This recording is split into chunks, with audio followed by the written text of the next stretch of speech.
ప్రకాష్ రాజ్ రావణ్ మధ్య audio leak.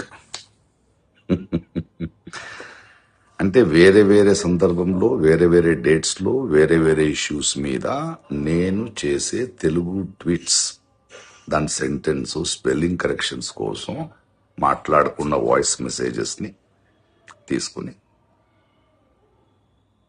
దాన్ని social మీడియాకి లీక్ చేసి తర్వాత దాన్ని ఎడిట్ చేసి ఒకే కాన్వర్జేషన్ గా మాట్లాడుతున్నారు ప్రభుత్వాన్ని దించడానికి అనే ఒక మినిస్టర్ ప్రెస్ మీట్ ఇస్తూ మీరు చేస్తున్న ఈ నాటకం ప్రభుత్వాన్ని ప్రశ్నించే ప్రతి నాయకుడిని ప్రశ్నించే నా గొంతుని, జనాల గొంతుని నొక్కేయడానికి చేస్తున్న ప్రయత్నమని చాలా క్లియర్గా అర్థమవుతుంది. అంటే ఇలాంటి గాలి మాతల్ని సృష్టించి మీరు చేస్తున్న అక్రమ అరెస్టులు, మీ దౌర్జన్యాన్ని నుంచి తప్పించుకోవడానికి ప్రయత్నిస్తున్నారా? ఇంకేదైనా ట్రై చేయండి.